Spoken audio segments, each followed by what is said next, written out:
ایک مسئلہ سمجھا رہا ہوں، اس بات کو اچھے طریقے سے سمجھا.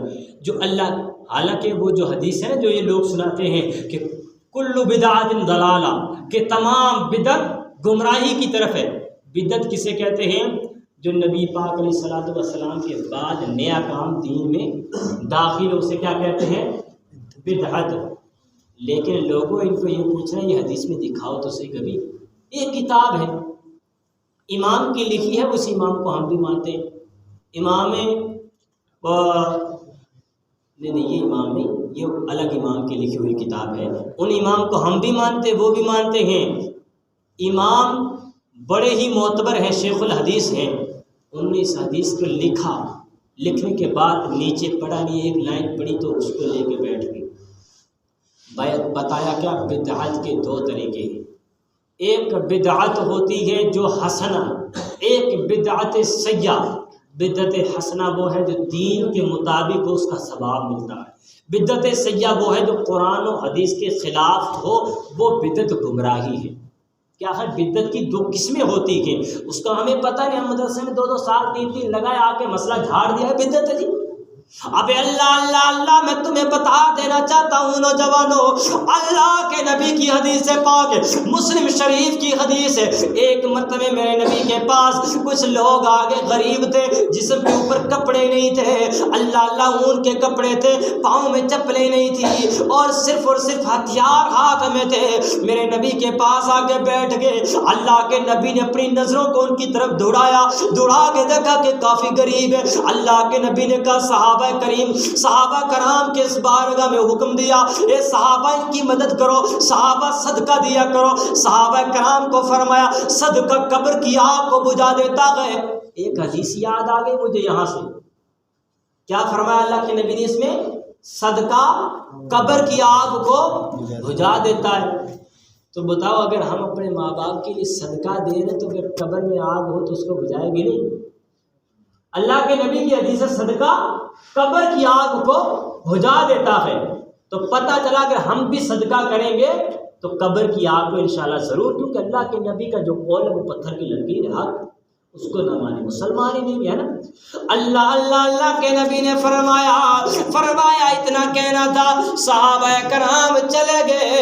میرے نبی کے چہرے پہ بہت زیادہ غصہ آ گیا. میرے نبی نے سوچا کیا مسئلہ ہے، میرے نبی غمگین ہیں. میرے نبی نے پھر سے چہرہ اٹھایا، اٹھا کے دیکھا صحابہ کرام مہاجرین انصار کی لائنیں لگی ہیں. کسی کے ہاتھ میں شرفیاں ہیں، کسی کے ہاتھ میں دو چار ہے، کسی کے ہاتھ میں تھیلی ہے. ایک لائن قطاروں کے 2 قطار بنا لی. ایک صف کے اندر مہاجرین ہے، ایک صف کے اندر انصار ہیں. 2 صفیں لگ چکی ہیں.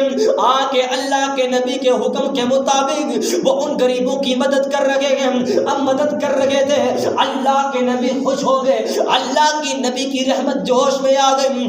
اللہ کے نبی نے فرمایا میرے صحابہ یاد کر لو، اگر کوئی بندہ اپنی طرف سے نیک کام کرے گا، اچھا کام کرے گا، اللہ تعالیٰ اس کا صلہ عطا فرمائے گا. اس کو دیکھ جتنے لوگ بھی نیا کام، جتنے لوگ بھی وہ ویسا ہی کام کریں گے جو اس شخص نے کیا تھا، تو اللہ تعالیٰ ان لوگوں کو بھی پورا ثواب عطا فرمائے گا، اور ان لوگوں کا پورا ثواب اس کو بھی عطا فرمائے گا جس نے پہلے نیک کام کی ابتدا فرمائے. بولے سبحان اللہ. بتاؤ لوگو، اللہ کے حبیب کہہ رہے اگر اچھا کام تم اپنی طرف سے بھی کرو گے اللہ تمہیں صلہ دے گا. تمہارے اس کام کے کرنے میں اگر لوگ اور بھی کریں گے اس کا ثواب بھی تمہیں ملے گا. لوگوں حساب لگاؤ. آگے اللہ کے نبی نے فرمایا اگر کوئی بندہ برا کام کرتا ہے اللہ اس کو پورا اس کا عذاب دیتا ہے.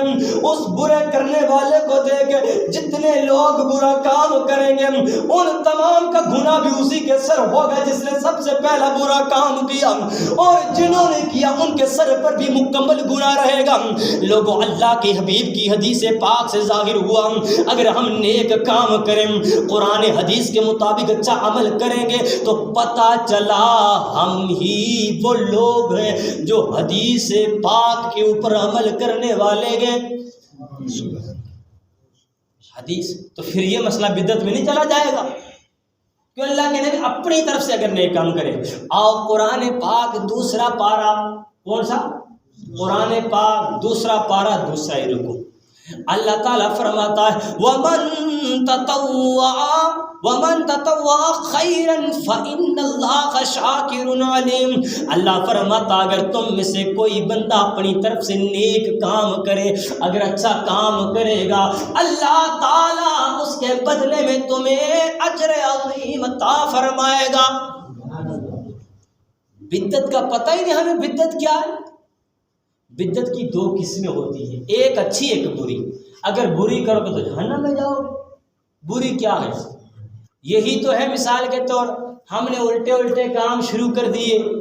مثال کے طور نکاح کا طریقہ جو ہے ہم اس طریقے سے کرتے نہیں ہیں، جنازے کا جو طریقہ وہ نہ کریں، ہر الٹا کریں، تو اس کو کہتے ہیں بدعت سیاح. بدعت حسنہ کون سی ہے؟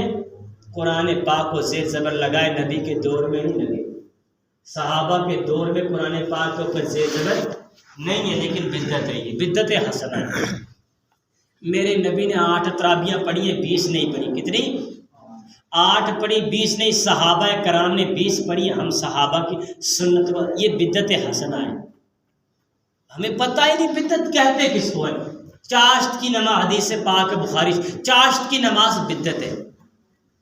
بدعت کون سی ہے تو دیکھو بدعت ہے کیا، بدعت کہتے کس بلا کو ہیں. ایسے رٹا لگا لیا بدعت بدعت. اب ایک بدعت اچھی بات بھی ہے تو بری. بدعت کی دو قسمیں، بدعت حسنہ. حسن کا معنی حسنہ کیا؟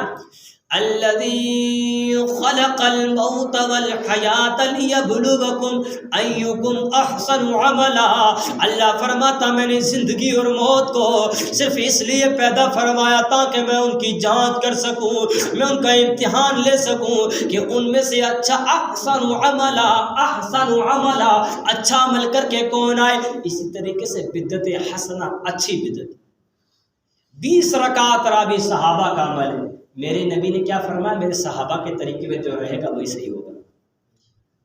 کیا میرے نبی نے جماعتوں سے نماز پڑھائی ہے تراویح کی؟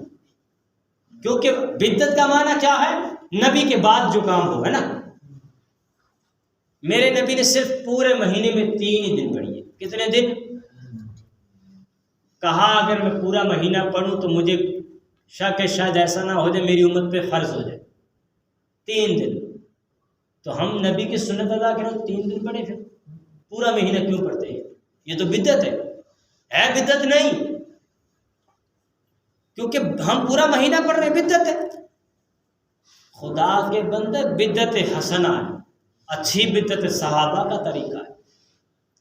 ایسے ہی نہیں کسی پہ حکم لگا دیا کہ وہ بدعت ہے. کیا مثال کے طور یہ بھی کہا ہے بدعت ہے کہ جنازے کے بعد یہ دانے نکالنا، پیسے ڈالنا بدعت ہے. یہ بدعت حسنہ ہے، بدعت سیاح نہیں، بدعت حسنہ ہے. اچھی چیز ہے، صدقہ ہے. ختمات سے بدعت حسنہ ہے.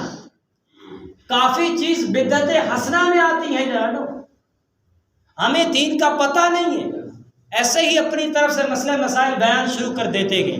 میں آپ کو تھوڑا سا دکھائی دیتا ہوں، تھوڑا مسئلہ ایسا ہو کہ شک و شبہ دور ہو جائے. مسلم شریف کی حدیث ہے بدعت کے تعلق سے. بات مزہ وہ ہوتا ہے جو دلیل کے ساتھ بات ہو.